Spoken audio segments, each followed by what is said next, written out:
She's a native life and lifelong resident of Auburn, California.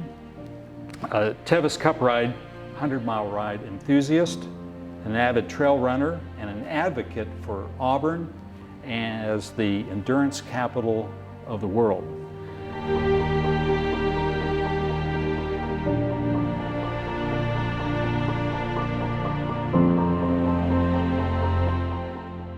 She has also been past and present an Auburn City Council member, a former mayor, and soon to become mayor again, as she has now been elected or selected? Elected. As mayor pro tem or vice mayor, and currently serves on, I'll emphasize this, multiple boards and commissions, including the past chair of both the Auburn City Planning and Auburn Historic Design Review Commissions. You're a past member of the Placer County Parks Commission. And interestingly enough, between her times as a council member, she served under two administrations, California State Governor Schwarzenegger and Wilson's administration, serving also as Chief Deputy Cabinet Secretary. For one or both? For Governor Schwarzenegger. Schwarzenegger, okay. Very good. Well, this conversation this evening can meander in a variety of different ways, but we're going to, talk about the Western States Trail, focus a little bit of attention on the part west of Auburn towards Sacramento.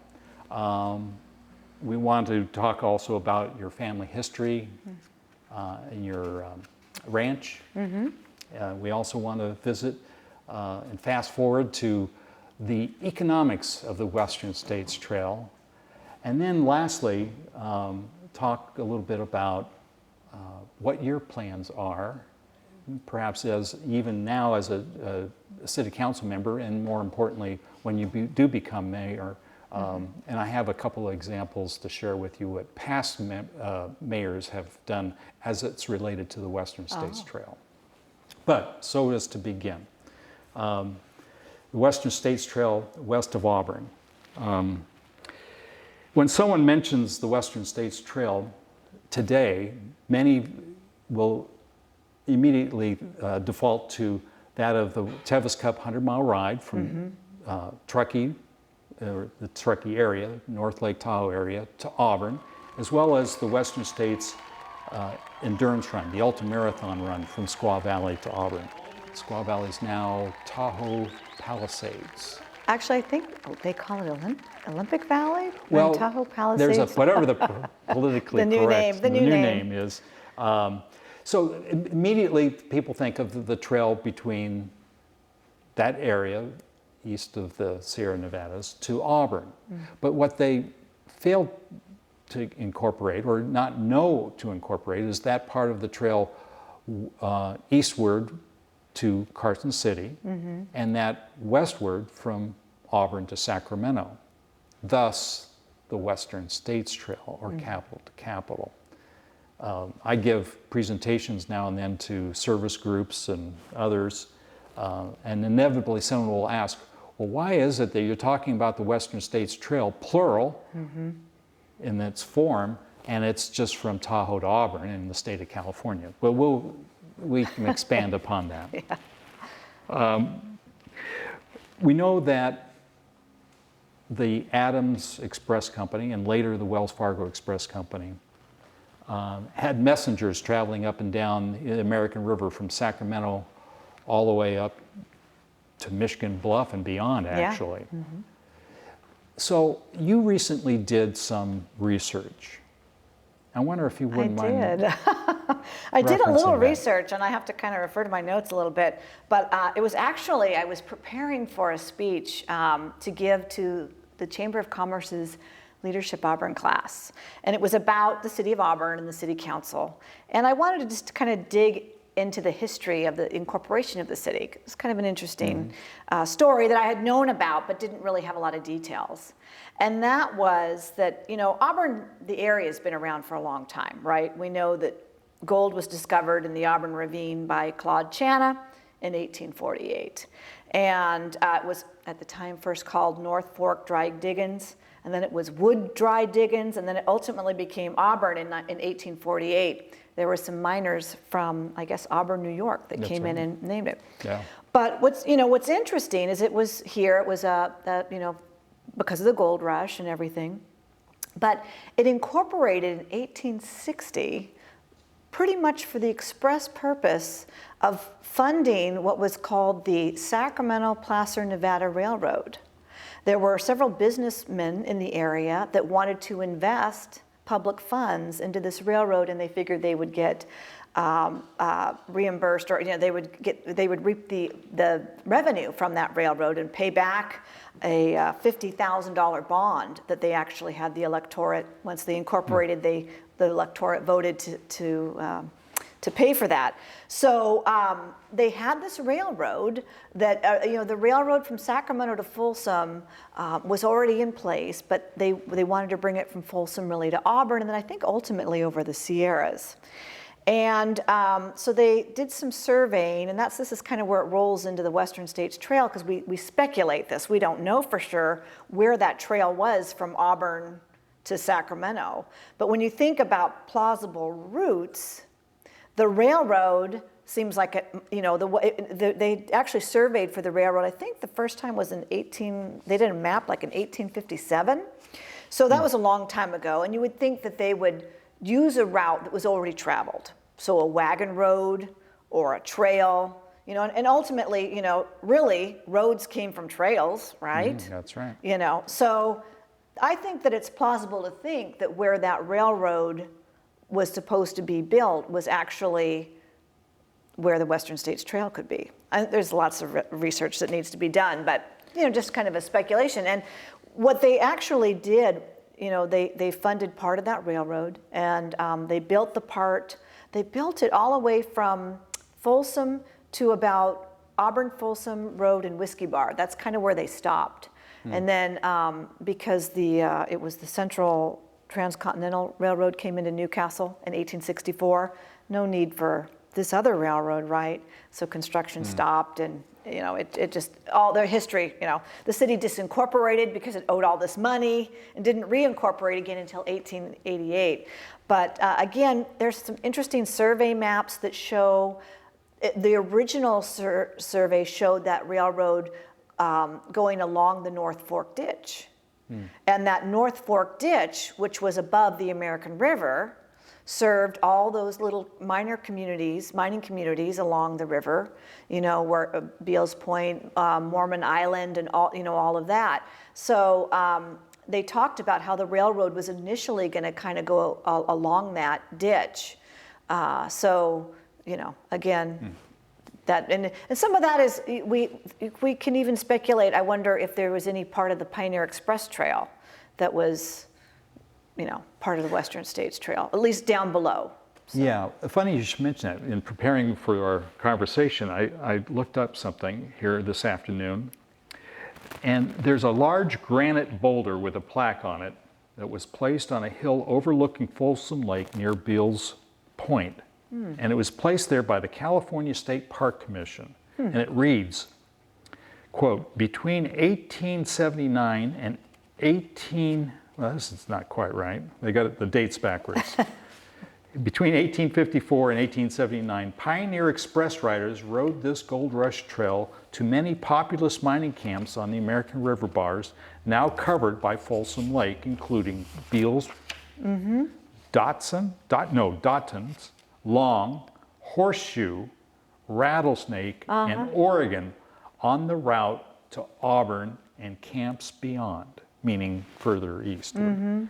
So it seems to me that you're onto something here with respect to where that trail might have lied, because we know from Squaw Valley eastward to Carson City, we have journals, we have surveyor notes from the Placer County surveyor who was trying to lay out a road that would be attractive to immigrant travel back in the 1800s. So, but we don't have those notes, those journals, at least not right now, as it relates to the trail west of Auburn Yeah. to Sacramento or Sacramento to Auburn.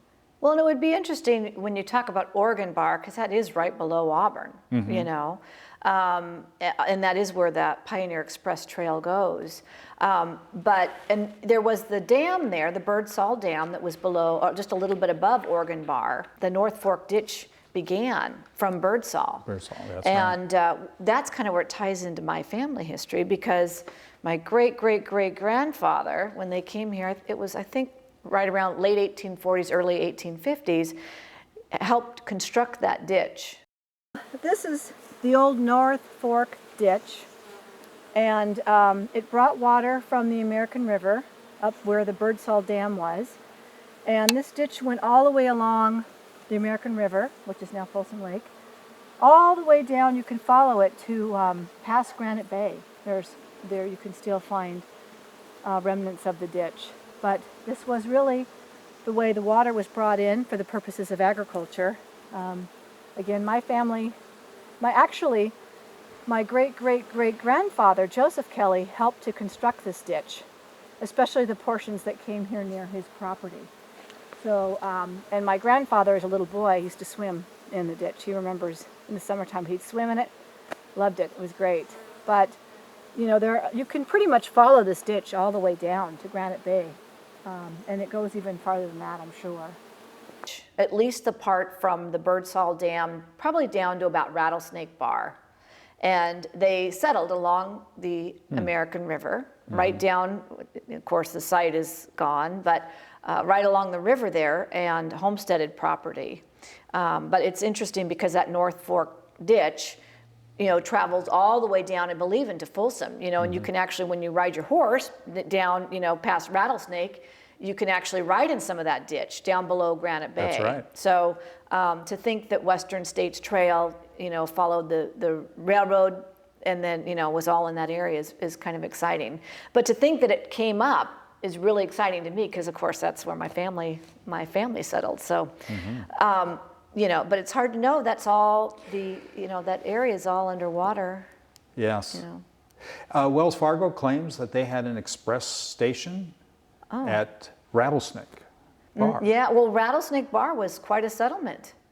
I think it had 500 inhabitants at one time, at or least, if not more. Yes, and my great-great-great-grandfather's brother, Maurice Kelley, did some hydraulic mining over there. So, yes, and they had a school, the Monte Rio School was over there, where my grandfather went to school. He would walk there. Okay. So. Well, now, the U.S. Department of Interior designated the trail from Beals Point to the Tahoe National Forest at Forest Hill as a national recreational trail. It already had been designated, that was in October of 1975. A year and a half earlier, the Department of Interior also designated the trail, it's called the Jedediah Smith National Recreation Trail from Sacramento at the confluence of the Sacramento and American River all the way to Beals Point. So now, to designate, it doesn't require an act of Congress, but the National Recreation Trail designation falls under the National Trail System Act of, I think it's 1968. And there's two other prospective designations. A historic trail designation, which requires an act of Congress, or a scenic trail designation, like the Pacific Crest Trail is a scenic trail. The Overland Immigrant Trail is a historic trail. Act of Congress signed by the U.S. President. But a National Recreation Trail doesn't require all the pomp and circumstance, the research and the history to designate it recreational. Maybe we need to get it designated so we can get the real history. I think so. That seems like what we need to do to find that out, because it is interesting, and I love to speculate about where it could be. And you know, the Pioneer Express Trail, as it exists now, from Oregon Bar, you know, all the way down, that's relatively a new trail, which they built after Folsom Dam was put in. And I know that just from the history of my own mom, you know, that when she would drive over to the great-great-uncle's house, that trail wasn't there, you know, but there could have been a trail closer down along the riverbed, so, because that Pioneer Express Trail is, I don't, as it is today, I don't think is an old trail. That's a relatively new trail. We can tell just from, but there are some interesting, there's a rock wall building on part of that Pioneer Express Trail from, Mormon's Ravine towards Oregon Bar, and you start to get into that narrow area past our family ranch. Yes. There's that wall that was a little rock wall, and I wonder, what kind of historical significance that has, because that seems old. It does, and I'm if we wanted to do a little research, and maybe at some point with respect to once the museum gets established and whatnot, we have the time to do it, perhaps the Bureau of Reclamation would have documented that history, given that they probably employed the services of archaeologists and historians. Maybe, I don't know if the environmentalists. I don't know when they, because they took a lot of that property, like part of it was my family. They took that through eminent domain when they put in the lake. I don't know how much history because they were so focused, Bureau of Reclamation was so focused on the reservoir and I don't know what they would have done from a historical vantage point. I don't know. I bring it up only because I know when they employed the services of archaeologists to study parts of the Middle Fork of the American River, and maybe perhaps even further up the North Fork, in anticipation of building the Auburn Dam. For example, a location just below the other Oregon Bar on the Middle Fork, near a place we often refer to as Rucky Chucky Rapids or Francisco's, downstream, there's a river bar called Cherokee Bar, and it was quite the settlement. And there's the rock walls, there's the foundations, there's the hydraulic mining up on the hillside, there's all kinds of things. But the Bureau of Reclamation did a very nice job documenting the history of just that area in particular. Well, in fact, for that matter, all up and down the Middle Fork, to the point where they anticipated where the reservoir or the lake would end and their dam would begin. So interesting. I don't know if they went to so much trouble as to do the same for Folsom or not. That would be nice if they did, because Folsom was first, so that's right. I think that came in the 50s. Yeah, 48. Yeah. Yes. Yeah, 1948. Yeah, so it's interesting, but that railroad, the survey map, they originally had one route, and then they ended up with a second route, but it did go along the river, the American River, where Folsom Lake is now, kind of near Auburn Folsom Road and so forth, and but what the railroad wouldn't have come up from. What the maps were for the railroad is that it would have come up around King Road now, and then up Auburn Folsom. It wasn't going to go along to Oregon Bar. That would have just been. It'd been too difficult. It would have been too difficult and not a direct route, right? Yeah. So for the railroad, and so it would have come up from Rattlesnake Bar or area or something. Yes. Kind of come up that way. So. So it's interesting. There's a lot of research that needs to be done, and with the internet now, and there are several local writers that are really involved in the history and doing research that you can get a lot of information now. So yeah. But I just did a little bit of digging, just because I was talking to a group, and I wanted to have that information for my speech about the incorporation of the city. And when I came into that, and then of course we were in one of the Western State Trail Museum meetings, we started talking about that. So it was kind of exciting. Good timing. Yeah. Yes. Did they have a lot of questions for you? Not so much about that, because it was that was really my introduction of the city, and the fact that, even during the 1800s, cities had difficult times. And, we were talking about how when the city had to pay all that money back and there was no railroad to generate the revenue, they had to go to the legislature and ask to be disincorporated, which today a city can't just disincorporate because they owe too much, they have debt, right? They have to file bankruptcy like the city of Vallejo did. So we were kind of talking about it in context of challenges and what kinds of things that cities go through today. But it is interesting because of the city's tie to the railroad. I mean, people talk about Gold Rush and Claude Channa, but really. Railroad. Railroad. That's true. You mentioned your family, and they've been around since what, 1852? Yeah, it's.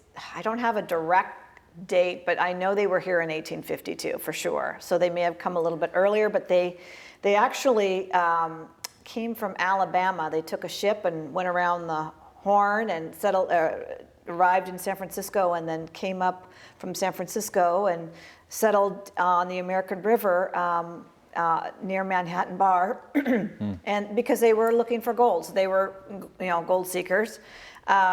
I know that my great-great-great-grandfather was a musician too, and I think that my great-great-great-grandma would have preferred to stay in San Francisco, but he had gold fever and wanted to, so they settled out there, and they built a home, which we don't know where the original house site was, because when the flood came in 1862, it wiped the first house out. So, just like it wiped out settlements all along the American River. I mean, the Chinese camps were destroyed and people were killed. It was a terrible, terrible flood. So they then relocated a little bit farther down the river on Manhattan Bar. And we actually know where that site is. You can actually see the old cellar, and that house was only removed when Folsom Dam was coming in. So we have a picture of it, and my mother has memories. And I used to visit the site with my grandfather, and he would talk about it. And so right there, it's right there where the Pioneer Express Trail is, just right above. So my family owned just a little bit north from Mormon's Ravine. Okay. Which is above Avery's Pond. Yes. Towards Oregon Bar. We call it the Albright Hill, but I don't know what, it doesn't have a local, that's just our family, we always call it the Albright Hill, but there was a couple mile stretch that they owned there, and the ditch furnished irrigation water, because they had an orchard. So the family orchard was between the ditch and the river. And there's actually a couple of old orange trees that are still on the Pioneer Express Trail, where there used to be an old fence right below. My sister lives in the house. That's the house that eventually my family, my great-great aunt, when the house was just, taken for the dam, they built above that. But there's a couple of orange trees that are still producing fruit today. So this orange tree here was actually an orange tree planted by my great-great-grandma, Alice Kelley Johnston.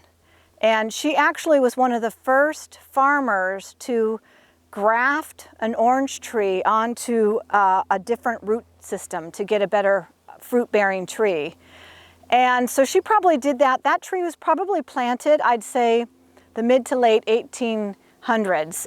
The house site, which was right below the orange tree, was built in about 1863, right after the flood of 1862 that took out the original house. And all this area here is below the North Fork ditch, and so this was all orchard. There were many, many different types of trees in here. She had a couple of orange trees, but there were cherry and what have you. But what's so neat about this is that this orange tree has been here for more than 100 years. There's a couple of orange trees that are still producing fruit today. And what's really great is when you see the orange peels on the ground, and you can just imagine, because those oranges are horrific. They taste terrible, because my great-great-great-grandmother got into grafting. And so she used the root base of some orange trees and then put the tasty, trees on the top, but those have died out. So you have the nasty tasting ones. But that's kind of an interesting landmark, because it's just right there. The American River they call that aid station there Dowden's, Dick Dowden's Post was after my dad. Oh, after Dad. So that aid station, just in today's terms, when you talk about that trail and, put it in perspective where it is. So. Sure. Well, no, I'm glad you mentioned it. And didn't the property that was homesteaded go down and across the It did. American River? It was actually, because in those days you owned part of the river, and our property was homesteaded.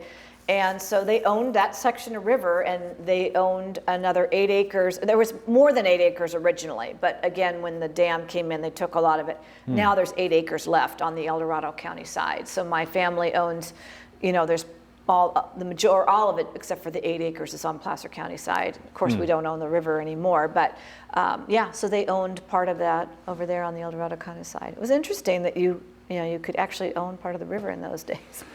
Do that today. Who's Harold? So Harold was my great Aunt Alice's husband, Harold Jones. Harold Jones. Yes. Harold Jones, yes. And his sister, Etta, lived over, her ranch was not far from Marion Arnold's ranch. So Harold Jones lived in the little cabin until he died, so. He was blind. He was almost totally blind. Almost totally blind. Yeah, he had there was an industrial accident, so. Yeah. Okay. You didn't tell me that. Yeah, I think there was, there was something about, I don't know if he had, I think he was a butcher and there was some kind of spray or something happened, but he was almost totally blind. But it didn't matter. He got along. No, he did. Fine. He did. Because when I'd ride my horse through the property, and I became acquainted with him and visited with him, because my name's Hal. Yes. Hal is typically short for Harold, and he asked me. And I said, no, my name's, my real name's not Harold, so. Yeah. So, but he was somewhat blind from all intent. Yes, he really was. He couldn't drive or anything. So when I'd ride through there on a training ride or what have you, he'd holler out, Hal, is that you? You could tell by your horse's hooves. You could tell from my horse's hoofbeats that it was me. And we had great time. He had the old barn. The old barn was there until the 80s, actually, which was great. But because that barn served, was a cattle barn. He had cows. Cows, that's right. And my ancestors before him had cattle also. And so that old barn was quite old. It was probably built initially in the 1860s. It was amazing to me because his hearing was so good. I remember my sister and I playing in the old barn on some hay, and there was a rattlesnake. And he told us, we were, probably, because I think he passed away, I don't remember how old I was, but I was probably 5 or 6, and he told my sister and I, freeze, girls, just freeze, don't move. And so we just stopped. We didn't know where the snake was. And he had a hoe, because that's kind of what he walked around with, was he had his a hoe. That's right. And he heard that rattlesnake, and he found it and chopped the head right off. How he did it, I don't know. But he was able to use his hearing to find out where that rattled. So yes, so it doesn't surprise me that he didn't know that he was able to recognize your horse's hooves. I guess. Or that, or every horseback rider came through there. He yelled, is that you, Hal? Hal, is that you? I don't know. Yeah. Well, I'm glad we had that. There's not a lot of folks that we know that have property right on the old trail. Yeah, and we owned quite a bit, and right. And today, and the economics of the Western States Trail, there's several events besides the Western States Endurance Run, the Tevis Cup 100-mile ride. They're the two big ones, but there are other events held on what we would call today's Western States Trail. And what does that mean to local businesses and whatnot? I know that you're an advocate of Auburn being the endurance capital of the world, which it richly deserves. What are your thoughts on that? Well, I'll tell you that the city designated itself as the endurance capital of the world in 2003, and that was during my tenure on the council. So I remember Shannon coming forward and saying, hey, what do you think about this? And I was all for it because, at that time we did have the Western States Endurance Run, the Tevis Cup. The run was not nearly what it is today. That was in 2003. But we did have endurance. We had, there was the Auburn International Triathlon that happened in Auburn. And several others. And so, and it wasn't just the ride and running. There were, with the river with kayaks and things of that nature, boating and swimming and other activities as well, endurance type activities. So it was a natural fit, and right around the time that we designated ourselves, we proclaimed ourselves endurance capital of the world, we got our first endurance store, really, which was the Auburn Running Company. And Dan Moore owned that, and that all kind of happened at the same time. It was really a neat time for Auburn. But even then, we certainly recognized the importance of the trail and what types of activities that it brought, and the fact that people are recreating on the trail, and then our goal is to have them come up and visit Auburn and stay and eat and shop in the city, which then provides revenue for our residents and business owners and so forth. But it's a great economic engine. Really, it's just taken off. I served on the council initially from '98 until the end of 2005, and then I stepped off to join Governor Schwarzenegger's team. And then to come back, I came back in 2020. And it was just really interesting within that 15 years how much has happened with regards to endurance activities and the trail and so forth. And impressive, just very impressive to me. But really focusing on the endurance activities and on the trail in part, and trying to stimulate our economy. And we support the events that come here. It's amazing, the different kinds of events that we have, and international folks that come, and so. Well, the city's done a great job turning what was the historic Central Square into, and part of, I guess. Yeah, we have a designated area within Central Square that is our endurance, focus.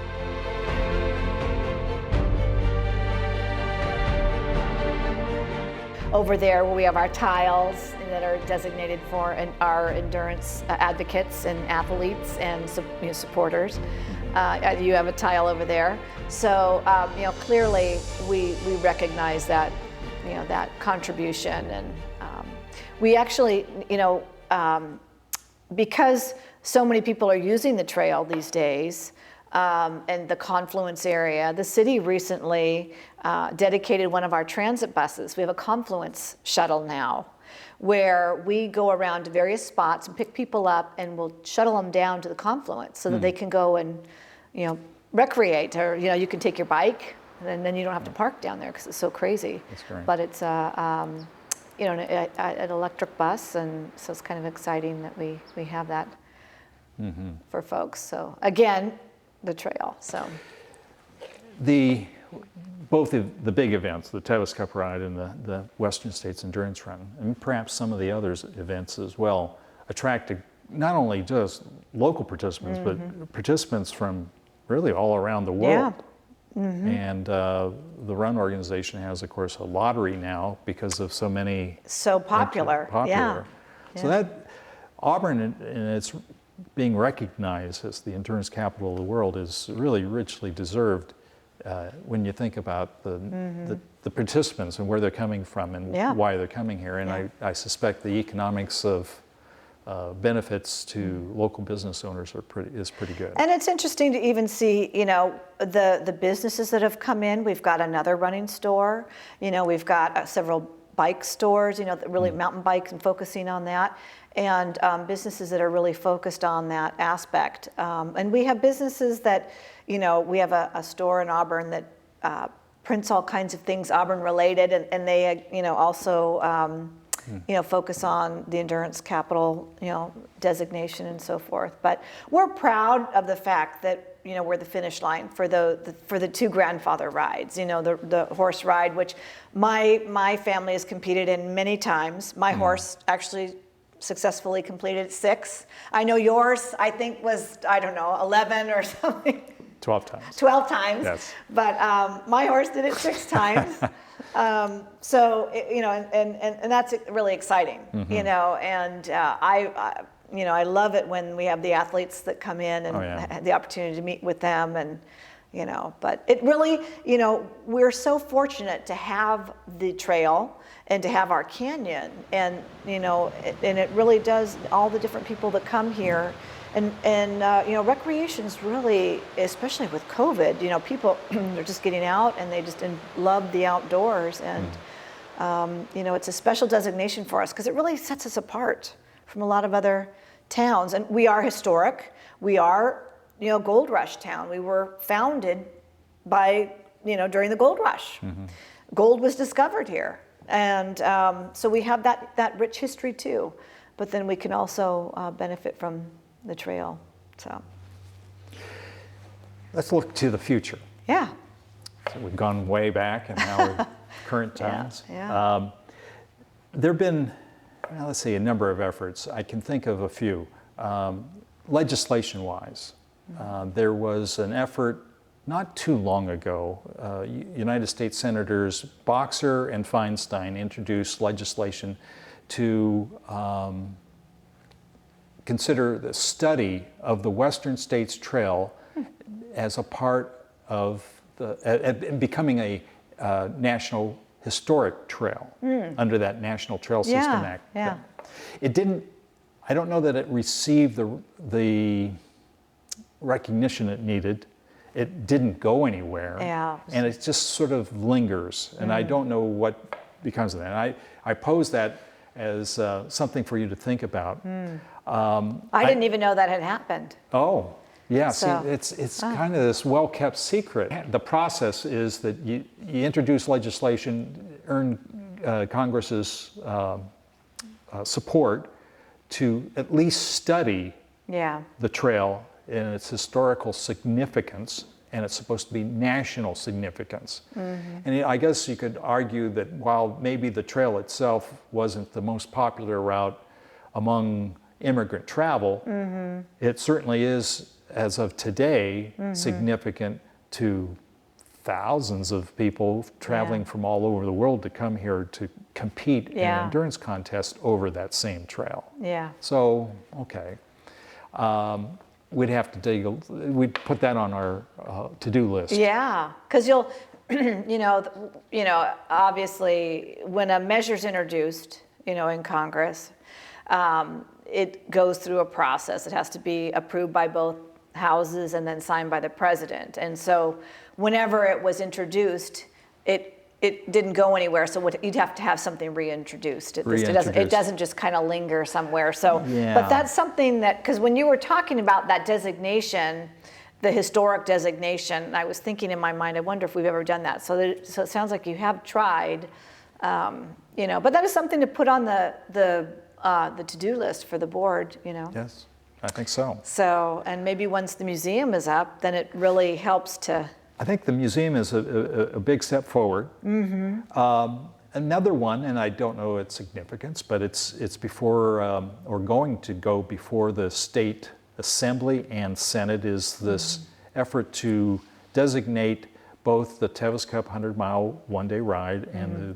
Western States Ultramarathon Run as state endurance events, much like the poppy is the state flower, and the bear is the state animal, and that kind of thing. I know that Mike Holmes kind of spearheaded that effort and is working with our local legislators to get something introduced. So I bring those up because I think back to other mayors of Auburn and what they might have done with respect to the Western States Trail. And I don't know every mayor, and each one has had their pet project, I suppose, and the reason for them being elected and so forth. But there was one in particular that stands out. Back in the early 1930s, Dr. Conrad Briner was mayor of Auburn. He was a physician, and he, along with fellow native sons of the Golden West from parlor number 59, from where we're residing today, met several times and discussed the need to sign and rediscover the trail. Now, it wasn't known as the Western States Trail back in those days. I'm not exactly sure what they might have referred to it as maybe just the Tahoe to Auburn Trail. Interesting. But on a late September morning, 5 of them left downtown Auburn in front of Lucan's hardware store and traveled horseback eastward.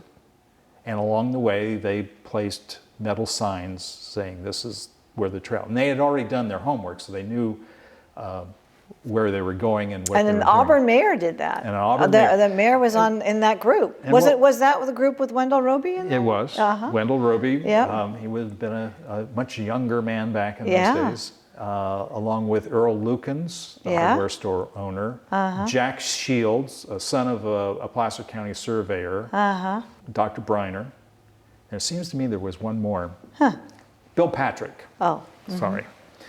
He was the horse handler of the bunch. Oh. He knew how to. He had the pack horse, and he knew how to handle the horses.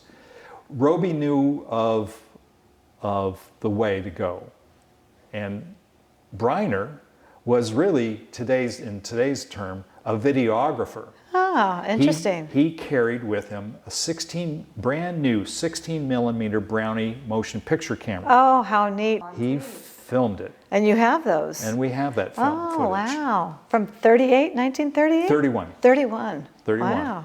They filmed it. Yeah. They actually had someone out of San Francisco professionally Edit it yeah. and produce a black and white footage, no sound, with captions. Silent movie. It was a silent movie. And you thought, well, maybe Charlie Chaplin might have been in there somewhere, But but you could he wasn't. probably try to read their lips and see what they're saying.